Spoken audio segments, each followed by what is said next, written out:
everyone, it's your girl C coming at you today with some more content to help you with your new farm, with your beginning farm. So this is specifically for small farmers, beginning farmers who want to expand their media presence, which will lead to expanding brand awareness, because the more people that know that you exist, the more people that are going to learn about what exactly you're doing. Family noises in background. We're going to keep this thing moving. Y'all know what it is. So I want to share with you a few publications that I've been in. So this is Hemp magazine, and here's your girl. This is one of the earlier magazines that I was in. That's from 2019. And then in 2020, last year, hold on. I had my page marked. What do I do with it? Oh, there it is. Your girl was actually in Oprah magazine, which was so cool.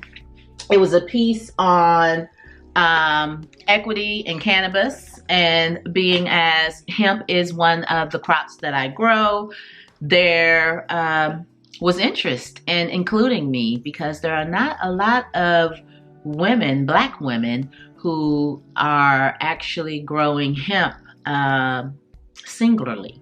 Single Black women growing hemp. So that puts me in a category of interest. But we're going to get into that, right? The first tip that I would share with you would be to look local. Look at the local publications in your community, your town, your city, your state, and see if there are opportunities for you in those. Do they include human interest stories, entrepreneurship stories? Do they include farming or agriculture, or the type of products that you grow? Like, look and see if there's an opportunity for everybody across the board. There is always a human interest story that you're living. Okay, you're living several human interest stories at the same time. What is a human interest story? It means that you're tapping into, you're evoking some type of emotion, whether it's the warm fuzzies, whether it's family love, loyalty, whatever it is.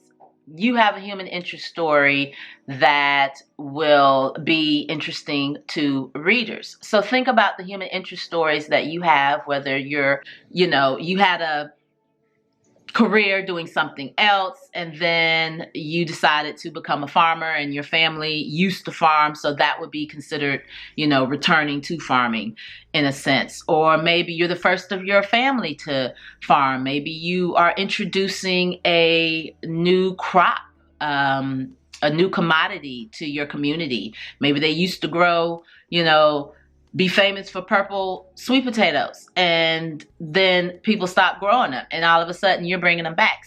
You got something. You're growing, you're starting as a family farm, you're starting as a single person. Whatever it is, think of some human interest stories about your life and pitch them to local media outlets, local publications. And you will probably find someone that is interested in highlighting your story. And what can help even more is if you look to see who are the local reporters, who are the local writers of these stories, and you reach out to them and pitch directly to them. That's way more effective than just, sending a cold email to the editor or something like that. So definitely look local to pitch your stories. And the second one would be to pitch your stories. Have stories to pitch. Have some ideas already thought out that could be of interest for a story. You don't have to write the story. That's not what you're doing. You're just giving them the ideas for a story. And a lot of people in the media space will be really appreciative of that. That really helps them out as well, because they're always looking for interesting things to include. So have some stories that you can pitch. And then my next one is to also look at trade publications. So hemp is a trade publication. It is going after a very targeted market in alignment with what I'm doing, right? Because I grow hemp as one of my crops, as one of the medicinal plants. So I could look at the hemp industry. I could look specifically at some of the plants that I grow. There's a big enough market. They have their own little sub-market, so to speak, of people who are interested in them. I could look at medicinal plants. I could look at natural health and beauty. I could look at teas, because I grow teas. So there's a lot of different trade publications that may be relevant to whatever you're growing or raising or whatever your farm focuses on. So definitely look to see if there are some trade publications, and then you can follow the same approach. Find out who these writers are, connect with them. A good way to kind of find them, you know, find more about them, I find that a lot of media people are on Twitter. So that is a great place to connect with media people. And I use my Twitter, basically that's what I use it for, because I am not, you know, Twitter savvy. So you want to look local. You want to make sure you have some pitches, and then you also want to look at trade publications. All right, that's 3. 4, you need to invest in some decent photos, some good photos. You need to have photos. Okay, both of those publications I showed you, they relied on me for the photos. Now, at the end of this, I'm going to share some video where a publication actually sent out a photographer, and that does happen as well. But when you're starting out and you're trying to build, it's good to have some photos. And you need photos anyway. You need photos for your website. You need photos for your social media.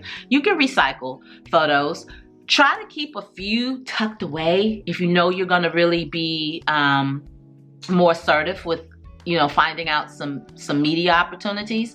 Try to keep a few tucked away that aren't like overly used on your website and all of that, because sometimes they want something fresh. But yes, invest and use some photos.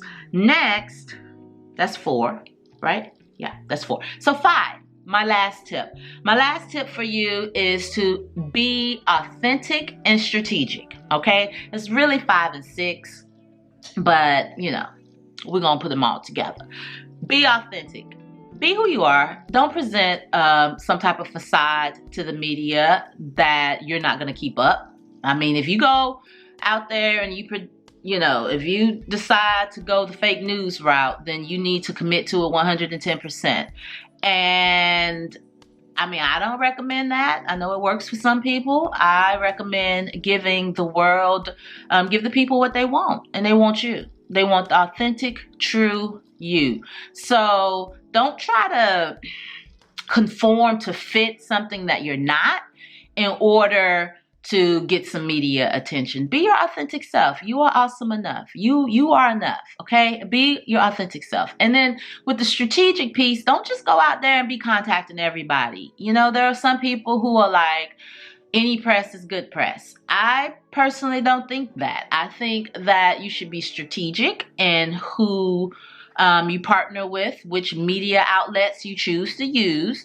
And I think you should also be strategic with your time allocation. Like there's a lot of media out there. You got social media, you got digital media outlets, you have still have printed media, printed publications.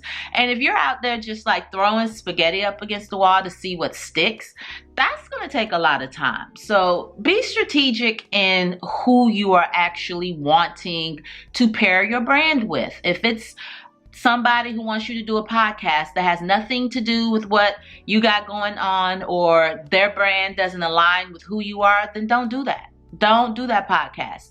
You can't do everybody's free this and free that with the idea that, you know, people try to pay you with exposure.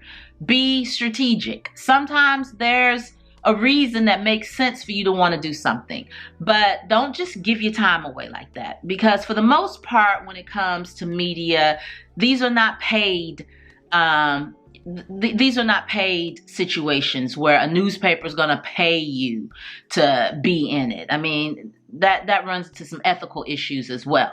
Now, you could be paid to be in a magazine spread if you're like promoting or advertising something, but typically really, you shouldn't expect to get paid from any media. So when you think about that, look at how you spend your time look at your time as your currency. How are you going to spend your time currency coins, right? You just can't be throwing money everywhere. Can't be throwing your time everywhere. So be strategic and selective in which media outlets you choose to partner with. This is not an exhaustive list. There are many, many other tips.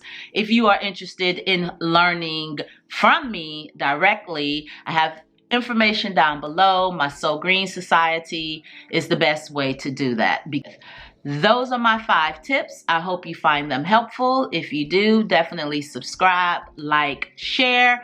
And if you want to see me at an actual live photo shoot that was done on my farm, then stay tuned. I will also show you some of the photos at the end. Thanks so much. See you in the next video. Bye. Hey, y'all.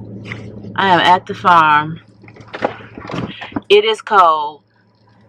I forgot my coat, so all I got is this sweatshirt that is over the shirt that I'm supposed to be wearing. And I am here because I am taking a photo for a magazine. Mess my hair up and everything under that hoodie, but I don't care. It's cold.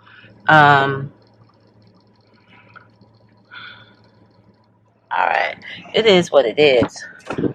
Whew. Alright, so I'm gonna leave my truck here and on. Alright, so I'm gonna run and like take the photo, and then Kyle, that's the photographer for the magazine. Do you have Instagram, Kyle? What's your IG? My Instagram is Kyle Duncan Photo. Kyle Duncan Photo. Okay, so that's who we gonna either praise or blame about these pictures. So, anywho, the first one we're gonna take is on this tractor, and let me show y'all what I got on. Hopefully you can see it. I have on one of our embroidered shirts from like the first thing we ever had with our logo on it, and then I got on my overalls, y'all. My favorite ones. My boots are dirty because I'm a farmer, right? So let me see if I can get y'all. This really isn't a good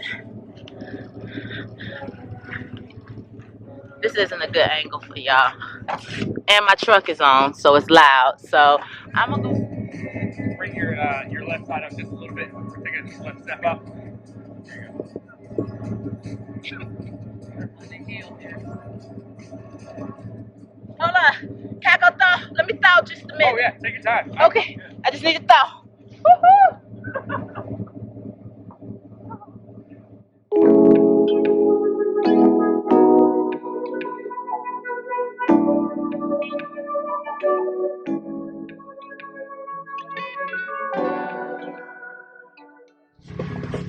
Alright, so we just took some pictures here in the...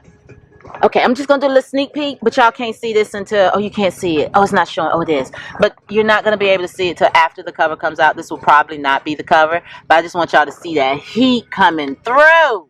Yes.